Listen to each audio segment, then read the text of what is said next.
During a game of softball played by American citizens in their oil company's housing compound, terrorists set off a bomb, killing many Americans, as well as Saudi state police. The terrorists impersonate Saudi state police members.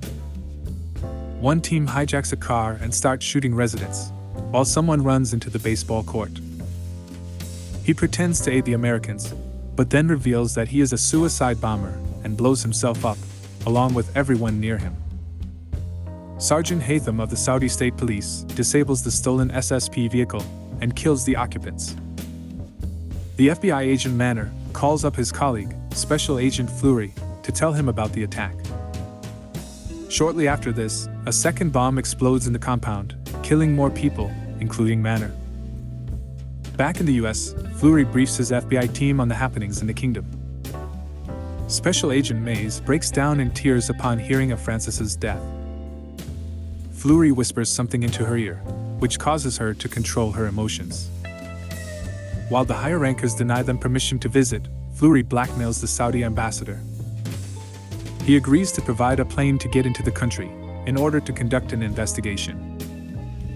Fleury and his team, Mays, Levitt, and Sykes, go to Saudi Arabia.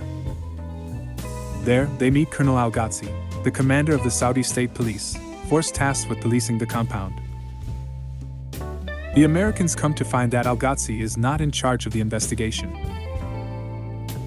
General Abdul Malik of the Saudi Arabian National Guard is in charge. He does not give them permission to participate in the investigation, rather he tells them to observe. When the FBI team is invited to Prince's Palace for a dinner, Mays is excluded because she is a woman. Fleury takes the opportunity to convince the prince that Colonel Al-Ghazi is a natural detective and should be allowed to lead the investigation. With this new change in leadership, the Americans are allowed a hands-on approach to the crime scene and discover that the second bomb was set off in an ambulance. The bombs have used marbles as projectiles.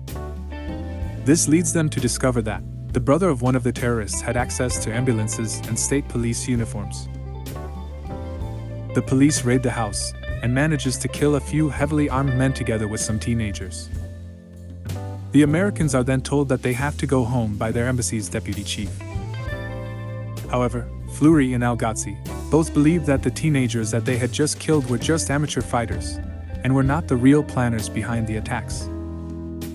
On their way to the airport, Fleury notices a boy watching their convoy from an overpass, and then sees that the last SUV of their convoy has stopped far behind them. He then notices a speeding car coming towards them, and that he grabs the wheel from Sergeant Haytham. This allows them to partially evade the collision when the speeding car runs into the first SUV of their convoy, setting off a trunk full of bombs. The fourth SUV finally drives up, and the men inside pull out Levitt, throw him into the back and drives away. Fleury manages to wound one attacker, and Al-Ghazi commandeers a civilian vehicle to chase the fourth SUV. After driving for a while, they reach the dangerous neighborhood of Riyadh. As they pull up, a gunman launches a rocket at them, and a firefight starts. Both parties fire at each other, using heavy weapons and bombs. Inside the complex, Levitt is tied up and gagged, while his attackers prepare to tape a video of his beheading. After having killed their attackers, Al-Ghazi decides that 3 of them must enter and find Levitt, and 2 must stay behind to cover the entrance. While Sykes and Haytham watch the entrance, Al-Ghazi, Fleury and Mays enter the building, following a blood trail. They manage to finish off many other gunmen inside.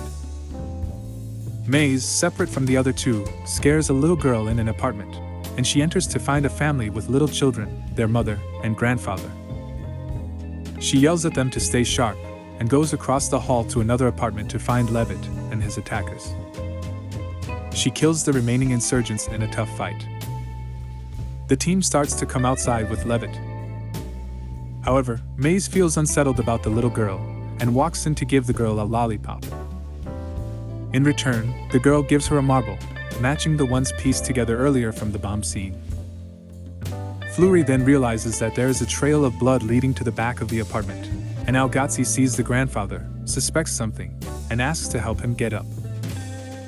When the old man gives him his hand, confirms his idea that he is the terrorist leader. Abu Hamza's teenage grandson walks out of the bedroom and manages to shoot Al-Ghazi in the neck twice with a pistol, prompting Fleury to kill him. As Abu Hamza dies, his younger grandson hugs him. Abu Hamza whispers something into his ear to calm the child down.